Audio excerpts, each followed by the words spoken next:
There's a new order, there's usually some fight. And then when that begins, it's sort of a great equalizer. And capitalism is a fantastic enabler because what it does is it gives people who may not have anything, who have good ideas, capital, so they get the resources to pursue that, and that's a fabulous thing. And then as it rises over a period of time, you'll see debt to income ratios rise and so on, because everybody gets more funded. And then also you see it naturally distributes wealth unequally, and it distributes opportunity unequally. As that wealth gaps rise and widen, and then also parents who have wealthy parents can educate their children in an unfair, let's say an unequal way relative to others. And so, but it gets overly indebted. And then because all this buying power, which comes in the form of debt, is somebody else's assets, then what happens is, then you lower interest rates, you try to stimulate it. So for example, since 1980, every cyclical peak and every cyclical trough in interest rates was lower than the one before it so that they can stimulate more debt. And then when you get to zero interest rates, that doesn't work. So they have to print money and they buy money to get that pile going up. And that creates the cycle, okay? So there's part of that cycle which is a capital markets and then with that, there are also conflicts. Conflicts that are the wealth conflicts, and related to that, the political left and the political right, and then that creates the dynamic that we're talking about. Okay. Now, you've cited in your book two examples where this has happened before. One is in the Netherlands, where the Dutch economy, ultimately, they had the only reserve currency, at least in Western Europe, the guilder, and they did some of what you now say we're doing. Is that right? They had, in the beginning, big education. They won a war.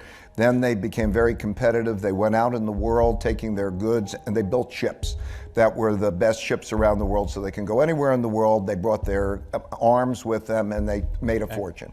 And with that, they brought their currency. And as they bring their currency, because it's a world currency, a reserve currency, others want to own it. And because others want to own it, because that's buying power, it's the common wampum, and then because of that, then they lend it to the Dutch. So in other words, Americans get lent money because others want to hold dollars, and then that allows us, that's the exorbitant privilege, to get more and more in debt. And then what happens is they lose their competitiveness. The British came along and copied from the Dutch and found, oh, they can make ships better and cheaper.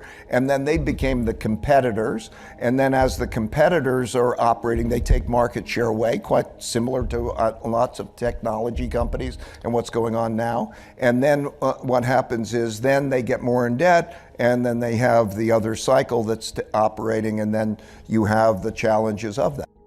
We came along, the United States became the biggest economy in the world around 1870, and since World War II, we've been the dominant economy.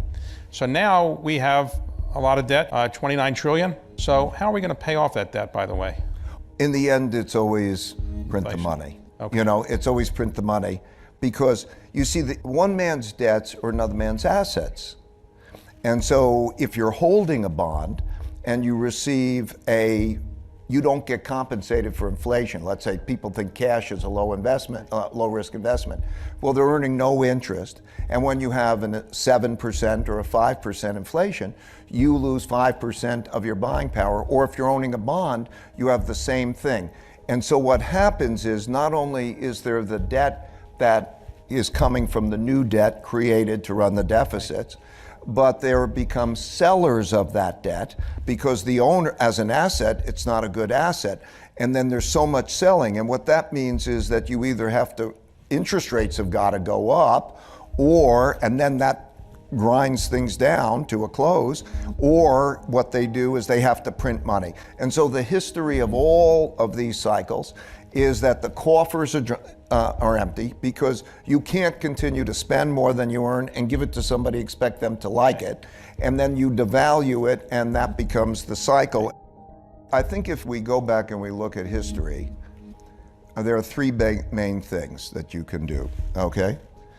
First, as a society, individually and then collectively, how do you earn more money than you spend? The second is internal conflict or cooperation. Can you have internal cooperation because you realize what the consequences are. So I think that in the 2024 elections, there is a reasonable chance that neither party will accept losing the elections. And that is something that means that democracy, or a type of civil war of sorts, could develop in a way, this is realistic, I'm not being exaggerated by that. And when one looks at those types of things, there is a worry that one should have about the divisiveness and what it means for each other. And the same is true internationally. I have a principle. If you worry, you don't have to worry. And if you don't worry, you need to worry. And what I mean by that is, if you worry and you start to think what this direction could be and what it's like, then maybe you deal with the things that prevent those worries, where if you don't worry, maybe you get into trouble without worrying or with a confidence. There are things we can do. The world has now more resources than it has ever had.